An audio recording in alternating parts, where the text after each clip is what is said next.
So, Timmy, what is a Christian surfer? Christian surfer. We surf on Bibles. Wow. Yeah, no, not really. Christian surfer, good question. Basically, it's people who love surfing, Yeah.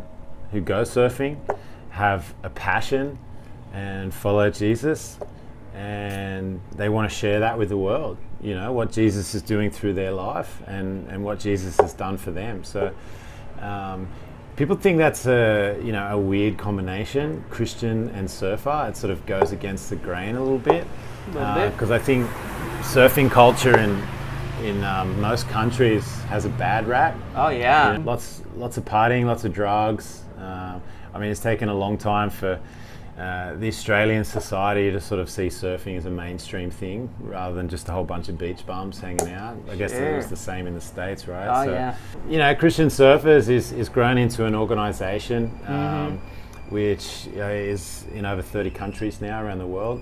But basically it's about being a Christian witness and presence in the community. We have a focus on discipleship, so making disciple makers. But basically serving the surf community where we are. And you don't have to have a degree, you don't have to go to Bible study for that. That's cool, man. You know, basically the ingredients are that, you know, you love to surf and want to reach your local surf community, and that you have a personal relationship and you're following Jesus. So people ask me from the church, like, am I a Christian surfer? It's like, of course you are, man. Come down and get involved, you know. So I think Tim brings up some really good points about Christian surfers. Anybody could get involved. So anybody who's watching out there, you don't even need to surf on a Bible or a surfboard in the ocean, but you could surf on land. And following Jesus, I mean, for me personally, has taken me on the wildest rides of my life. And, you know, as a surfer, you get that wave and you want another one right away. You're like, bang, bang, bang, bang.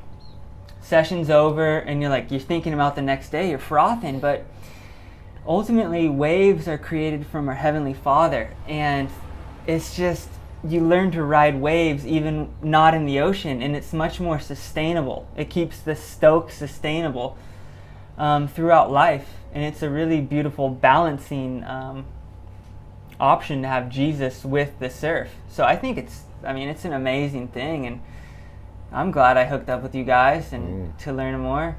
It's been so awesome, you know, you guys to hang out for a while and see what's happening. You've been such a blessing, you know, volunteering at the camps and contests, and you want to stay or? People in the community are trying to pass joints and drinking alcohol around the young kids. How do you combat that, or what do you say when that's around? I think a lot of Christians can be put off by, you know, people partying and doing drugs and getting drunk, but I don't think that means that we should stay away. You know, I think we need to be the light and the salt. Yep. So, you know, taking invitations to go to barbecues and people's houses when they got functions on. Especially in Thailand, that's a respect thing, you know. And you just don't have to participate in it. You know, you can equally come, sit down, have some food, tell jokes, have some fun, dance. You just don't need to participate in the substance abuse. Yeah. And I think it's a great place to see that, wow, you can have fun in the water, and then you can still go and hang out with these guys away from the water, but do it in a healthier way, a positive way. So I really see, especially here, where a lot of young guys in particular, they don't have a lot of role models. No. You know, a lot of their fathers are non-existent, or they've never been around at all. So there's a lack of positive role models in this country, and if they have an opportunity to see someone do it a different way, you know, they might be inclined to say, well, maybe I can do that as well.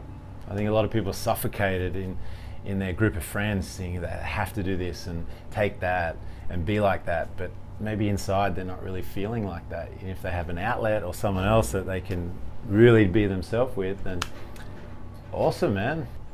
You know, you said something to me that really inspired me. You said, you're here doing what you're doing, and you might never see these fruits from the seeds you're planting now till after you've gone or after you're dead. I mean, what keeps you motivated to power through that season? It's easy. It's the Lord, man. I tell you, like so many times when I rip my hair out and not go home. I love this country and I see it as my home, but you just want to go nuts sometimes, But I think when you step away from the work that you're doing and just have some time out and rest and get in the Word and to spend some personal time with the Lord, you realize that, okay, I'm not perfect also, so you start looking at yourself and God starts to talk to you and say like, hey, I'm trying to refine you and trying to grow you in a certain way. I'm forgiving you, I'm being patient with you, so you need to do that with these people. See them in the eyes that God would see them, that He sees everybody. It's a daily reminder. You constantly dying to yourself and saying, okay, thank you for forgiving me, I need to forgive them, and a new day, let's try again, let's keep moving forward, patience. Yeah. Cool, man. But like you said, man, it's the best ride ever. Coming from Australia, thought I had it all, thought I was living a life, but I didn't know God. So now we know that Christian surfers not only surf, but serve their local communities. So you're definitely not going to want to miss part 3 to see that plan in action in a text message for all.